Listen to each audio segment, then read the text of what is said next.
ਨਾ ਤੇ ਉਹਨੂੰ ਸੀ ਨਾ ਜਿੰਨੇ ਇੱਜ਼ਤ ਖਰਾਬ ਕੀਤੀ ਹੈ ਤੇ ਇਹਦਾ ਕੀ ਕਸੂਰ ਹੈ? ਦੱਸੇ ਤੇ ਸਹੀ ਨਾ ਮਾੜੀ ਗੱਲ ਅੱਛਾ ਜੋ ਉਹਨੂੰ ਦੱਸੇ ਨਾ ਦੱਸੇ ਦੀ ਮੇਰੇ ਤੋਂ ਮਾਰਨਾ ਹੈ ਤੇ ਜਿੰਨੇ ਸਭ ਕੁਝ ਕੀਤਾ ਉਹਨੂੰ ਕੁਝ ਨਹੀਂ ਕਹਿਣਾ ਤੇ ਉਹਨੂੰ ਕਹਾ ਕਿਹੜਾ ਬਖਸ਼ਣਾ ਤੇ ਬਖਸ਼ਿਆ ਹੀ ਹੋਇਆ ਉਹ ਫਰਾਰ ਹੈਗਾ ਫੜਿਆ ਗਿਆ ਆਪਣੇ ਪੈਰਾਂ ਤੇ ਖਲੋਤਾ ਨਹੀਂ ਜਾਂਦਾ ਉਹਨੂੰ ਕਿੱਥੋਂ ਫੜਨਾ ਹੈ? ਮੇਰੇ ਕੋ ਪੈਰਾਂ ਤੇ ਖਲੋਤਾ ਚਲ ਠੀਕ ਹੈ ਫਿਰ ਖਤਮ ਕਰੋ ਲੋ ਬੈਠ ਕਰ ਮੇਰੇ ਭਾਈ ਉਹ ਕਰਤੇ ਕਰ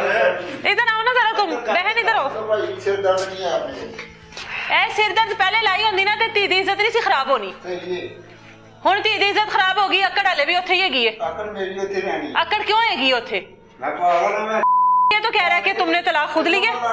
मैंने ली है, मैंने बताया। नहीं ये तो कह रहा है मैंने कभी मारा ही नहीं है मारता था, किसी को भी पूछे यहाँ से। हैं ये पकड़ो जरा वो कहंदी कि मारदा सी मैनू हाँ बताओ मां तक मारदी सी, कुड़ी होने वाली सी, झाड़ू लक च मार मार के। एक तो मैनू तबीयत मेरी खराब सी, उतो झाड़ू लक च मारदी हुंदी सी। इहनू किहड़ा नहीं पता? मां भी तुहाडी मारदी रही ओनू ਇਹਨੂੰ ਤੁਸੀਂ ਕਹਿੰਦੇ ਹੋ ਉਹਨੇ ਕਿਧਰੇ ਹੋਰ ਕਿਸੇ ਹੋਰ ਨੂੰ ਪਸੰਦ ਕਰ ਲਿਆ ਸੀ कई बारी मारिया, ਇੱਕ ਵਾਰੀ